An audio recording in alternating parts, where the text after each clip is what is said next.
भाजपची सत्ता उलथावून टाकण्यासाठी आमच्याकडे चांगले शिलेदार खासदार विशाल पाटील यांनी ठोकला शड्डू. काँग्रेस, राष्ट्रवादी काँग्रेस, शरद पवार, शिवसेना उभाटा गटाच्या 350हून अधिक इच्छुकांच्या मुलाखती येथील आमराई क्लब येथे पार पडल्या. यावेळी राष्ट्रवादी काँग्रेस, शरद पवार पक्षाचे नेते आमदार जयंत पाटील, काँग्रेसचे नेते आमदार विश्वजित कदम, खासदार विशाल पाटील यांच्यासह डॉक्टर जितेश कदम, काँग्रेसचे शहर जिल्हाध्यक्ष राजेश नाईक, समिती प्रमुख मंगेश चव्हाण, राष्ट्रवादीचे शहर जिल्हाध्यक्ष संजय बजाज, निरीक्षक शेखर माने, युवकचे अध्यक्ष राहुल पवार आदी उपस्थित होते. मुलाखतीनंतर खासदार विशाल पाटील यांनी म्हटलं आहे, महाविकास आघाडीला चांगला प्रतिसाद मिळत आहे. शहरात असलेली भाजपाची सत्ता उलथावून टाकण्यासाठी आमच्याकडे चांगले शिलेदार आहेत.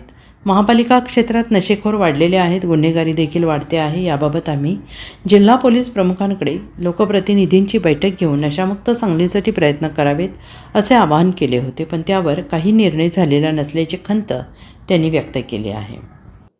आज संयुक्तपणे काँग्रेस पक्षाचे, राष्ट्रवादी पक्षाचे, त्याचबरोबरीनं राष्ट्रवादी शरद पवार पक्षाचे, त्याचबरोबरीनं शिवसेनेच्या उद्धव बाळासाहेब ठाकरे पक्षाच्या सर्व उमेदवारांची भेटी आम्ही आज घेतल्या.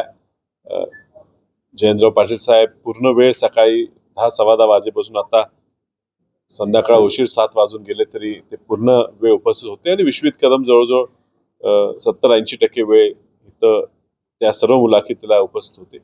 आज महाराष्ट्राच्या प्रदेश काँग्रेसची पार्लमेंटरी बोर्डाची मीटिंग निवडणुकीसंदर्भात मुंबईत असल्यामुळे ते मुंबईला गेलेले आहेत.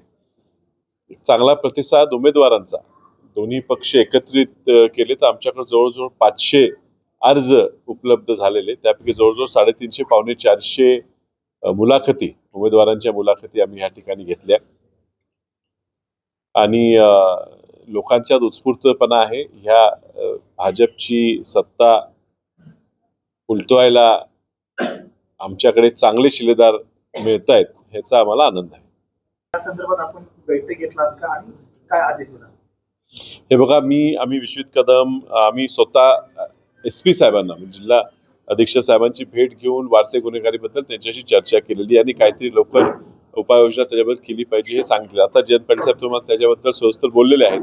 लवकरच आम्ही ह्या बाबतीत पुन्हा पालकमंत्र्यांना विनंती करून ह्या विषयाची खास बैठक सर्व लोकप्रतिनिधींना बोलून घ्यावी आणि आमच्या पुढे प्रशासनाला बोलवून त्यांची जे काय चाललेलं आहे त्याच्याबद्दल चौकशी करावी विनंती करतो. हे बघा, राष्ट्रवादी काँग्रेस, शरद पवार साहेबांचा गट, त्याचबरोबरीनं आमचा काँग्रेस पक्षाचा आणि आम्ही ज्या घटक पक्षांना आमच्या सोबत घेऊ, वेगळ्या पक्षांची बोलणी चालू आहे. ज्या वेळेला निर्णय पूर्ण होईल त्यावेळेला सगळे एक दिलाने काम करतील. कुठेही मैत्रीपूर्ण लढत आमच्या इंडिया अलायन्सच्या मेंबर्समध्ये होणार नाही याची आम्ही खात्री घेऊ आणि आम्ही त्याबद्दल सगळेजण ठाम आहोत. Bureau report, SBN Marathi, Sangli.